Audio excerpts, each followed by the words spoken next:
सारी कलाएं, सारे हुनर एक तरफ और बोलने की कला एक तरफ। अगर आप बोलने की कला सीख गए तो दुनिया की हर जीत, हर कामयाबी आप हासिल कर लोगे। आप चाहे किसी भी फील्ड में क्यों ना हो, चाहे वो बिजनेस हो, जॉब हो या किसी रिलेशनशिप में हो, आपकी कम्युनिकेशन स्किल जितनी अच्छी होगी, आप लाइफ में उतना ही सक्सेसफुल रहोगे। बहुत से लोग अपनी कम्युनिकेशन स्किल को इम्प्रूव करना चाहते हैं, बोलने की कला सीखना चाहते हैं, पर उन्हें समझ नहीं आता कि शुरुआत कहाँ से करें। काफी लोगों को ये लगता है कि अगर इंग्लिश सीख ली तो बात करना भी सीख लिया। हमारे दिमाग में बहुत गलत चीजें डाली गई हैं, जैसे कि अगर आप कम्युनिकेशन स्किल सीखना चाहते हैं तो आपको इंग्लिश जरूर आनी चाहिए, लेकिन इंग्लिश एक लैंग्वेज है, भाषा है, और कम्युनिकेशन स्किल एक आर्ट है, एक कला है। ये दोनों बहुत अलग चीजें हैं, और ये कला, ये आर्ट आपको सीखनी पड़ेगी, आपको डेवलप करनी पड़ेगी। पर मैं आपको सजेस्ट करूंगा कि आप अपनी मातृभाषा में ही बोलने की कला को सीखें। हाँ, आप इंग्लिश लैंग्वेज बोलना भी सीख सकते हैं, पर यह जरूरी नहीं कि जिसे इंग्लिश लैंग्वेज आती हो उसे बात करना भी आता हो। तो सबसे पहले तो ये बात अपने माइंड में आप क्लियर कर ले कि आपको जो भी लैंग्वेज बोलना आती है, आप उसमें ही कम्युनिकेशन स्किल सीख सकते हैं। कई लोग क्या करते हैं कि वो डिक्शनरी से इंग्लिश के भारी भरकम शब्द ढूंढ लाते हैं और बात करते वक्त उसे कहीं भी फिट कर देते हैं, ताकि दूसरों को नीचा दिखा सके और खुद को ऊंचा दिखा सके, ताकि दूसरे लोगों को ये लगे कि इससे कितना कुछ पता है। और यही आपकी गलती है। आप सबसे पहले अपनी मदर टंग में ही बोलने की कला को डेवलप करें। बोलने की कला सिर्फ नए शब्दों को सीख लेने से नहीं आती, इसमें बहुत सारी चीजों की जरूरत पड़ती है, जैसे eye contact, body language, voice tonality, being proactive. इन सबको मिलाकर आप एक अच्छे वक्ता बनते हैं। इनमें कहीं भी इंग्लिश होना जरूरी नहीं है। और अगर आप साथ ही साथ अपनी इंग्लिश भी इम्प्रूव करना चाहते हैं तो आप इंग्लिश में पढ़ना शुरू करें। एक डायरी बनाएं, उसमें आप इंग्लिश में लिखना शुरू करें। अगर आप कुछ सुनते हैं या देखते हैं तो आप सुनकर, देखकर भी अपनी कम्युनिकेशन स्किल को इम्प्रूव कर सकते हैं। आप अपने ब्रेन को इस तरह से ट्रेन करें कि वो हर तरह से सीख सके। आप हर चीज का इस्तेमाल अपनी ग्रोथ के लिए, अपने इम्प्रूवमेंट के लिए कर सकते हैं। कम्युनिकेशन एक कला है। जैसे आप अपनी मसल्स को डेवलप करके स्ट्रांग बनाते हैं, वैसे ही आपको हर दिन सीख सीख कर अपनी इस कला को निखारना पड़ेगा।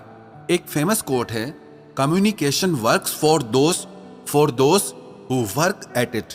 अगर आप अपनी बोलने की कला पर काम करेंगे, उस पर मेहनत करेंगे, तो वो कला आपके लिए काम करेगी। अगर आप अपने बोलने की कला पर मेहनत करेंगे, तभी आपके बात करने के तरीके में अंतर आएगा, परिवर्तन आएगा। जिंदगी का एक नियम है, एक कानून है कि आप जिंदगी में जो भी कुछ पाना चाहते हैं, उसके लिए आपको कीमत तो चुकानी ही पड़ेगी। If you want something you must pay the price, nothing is free. अगर आप जिंदगी में कुछ खरीदना चाहते हैं और जितनी अच्छी उसकी क्वालिटी खरीदना चाहते हैं, तो आपको उसकी उतनी ज्यादा कीमत भी चुकानी पड़ेगी। पर जिंदगी के इम्प्रूवमेंट में पैसों से काम नहीं बनेगा। कुछ लोगों को लगता है कि मैं पैसे से सब कुछ अचीव कर लूंगा। It's not gonna happen. अगर आप एक सुंदर, स्वस्थ और फिट शरीर बनाना चाहते हैं, तो आपको खुद उसके लिए वर्कआउट करना होगा। आपको खुद उसके लिए डाइट कंट्रोल करना पड़ेगा, मेहनत करनी पड़ेगी। अगर कोई और आपके लिए वर्कआउट करे, डाइट कंट्रोल करे, तो उससे आपकी बॉडी अच्छी नहीं बनने वाली। उसके लिए आपको खुद मेहनत करनी पड़ती है। और आप अपनी जिंदगी में अच्छे रोल मॉडल चुनिए, जैसे न्यूज रिपोर्टर हैं, जर्नलिस्ट हैं, अच्छे स्पीकर्स हैं, जिनके बोलने की कला अच्छी है। आप उन्हें सुनिए, उन्हें ध्यान से देखें कि कैसे वो अपनी बातों से, अपने शब्दों से सब लोगों को प्रभावित कर देते हैं। आप उस कला को सीखें कि कैसे कोई एक व्यक्ति हजारों लोगों को प्रभावित कर देता है, और मैं उस चीज को कैसे कर सकता हूं। कहते हैं कि शब्द हमारे बोलने की कला का सिर्फ 7% हिस्सा होते हैं। बॉडी लैंग्वेज बहुत इंपॉर्टेंट है।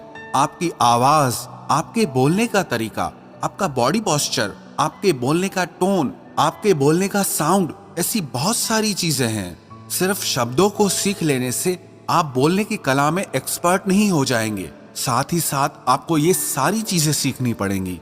अगर आप मन में ये सोच ले कि मुझे इस कला को सीखना है क्योंकि मुझे इस कला से बहुत फायदा होने वाला है। अब उदाहरण के तौर पर आपके पास 100 आइडियाज हैं किसी काम के लिए, लेकिन अगर आप उन्हें लोगों के सामने अच्छे से प्रेजेंट करना नहीं जानते, अपनी बातों को रखना नहीं जानते, तो उन आइडियाज का कोई मतलब नहीं। और कोई दूसरा इंसान आएगा, उसे अपने आइडियाज को अच्छे से रखना आता है, अच्छे से एक्सप्रेस करना आता है, तो उसके आइडियाज सुने भी जाएंगे, माने भी जाएंगे और अप्रिशिएट भी किए जाएंगे और वो आगे निकल जाएगा। फिर आप बोलोगे इसका गुड लक अच्छा था, लेकिन बात इतनी सी है कि वो कम्युनिकेशन स्किल में अच्छा है और आप उसमें वीक हैं, इसीलिए वो आगे निकल गया। लेकिन आप भी अपनी कम्युनिकेशन स्किल को डेवलप कर सकते हैं। कोई भी इंसान पैदा होने के साथ बोलने की कला को सीख के नहीं आता है। हर किसी को इसे सीखना और समझना पड़ता है। जैसे कि आप अपनी मसल्स पे जितना ज्यादा मेहनत करेंगे वो उतना स्ट्रांग हो जाएगी, ऐसे ही आप इस पर जितनी मेहनत करेंगे उतना ही आप इसमें अच्छे होते जाएंगे। आपको जहां बात करने में डर लगता है, आप वहां जरूर बात करें। पब्लिक स्पीकिंग से, माइक पे बोलने से बहुत लोग डरते हैं। लोग रिजेक्शन से डरते हैं कि लोग मेरे बारे में क्या सोचेंगे, लोग मुझ पर हंसेंगे। लेकिन याद रखना, जब तक आप अपने आप को अपने कंफर्ट जोन से बाहर नहीं लाएंगे, खुद को ऐसे अनकंफर्टेबल जोन में नहीं डालेंगे, तब तक आप कुछ नहीं सीख पाएंगे। लेकिन आप अपने आप को उन सिचुएशंस में डालें जहां आप अनकंफर्टेबल हो रहे हों। ऐसा करने से आप फुल स्पीड में सीखना और समझना शुरू कर देंगे। और अगर आप अपने कंफर्ट जोन में ही पड़े रहेंगे तो आपको वही मिलेगा जो आपको आज तक मिलता आया है। आप जहां हैं, जैसे हैं, वैसे ही रहेंगे, वही करते रहेंगे जो आप हमेशा से करते आ रहे हैं, तो आपको कुछ नहीं मिलने वाला, आप कुछ नहीं सीख पाएंगे। पागलपन की एक परिभाषा ये भी है कि रोज रोज वही काम करते रहो और शाम को जाके भगवान से प्रार्थना करो कि हे भगवान, मेरी किस्मत बदल दो। किसी कवि ने क्या खूब लिखा है, खुदा ने उस शख्स के हालात कभी नहीं बदले, ना हो जिसे ख्याल खुद अपने हालात बदलने का। तो इसीलिए आप भी आज ये तय कर लो कि आपको अपने हालात खुद बदलने हैं और इसी साल में बदलने हैं। अगर कुछ सीखना चाहते हो ना, अगर कुछ बनना चाहते हो, तो वो करो जो आपको मुश्किल लगता है, तो वो करो जो आपने आज तक नहीं किया। आप वो करो जिसे करने में आपको डर लगता है, जो आपको मुश्किल लगता है। सिंपल सा रूल है, if you want something you must pay the price.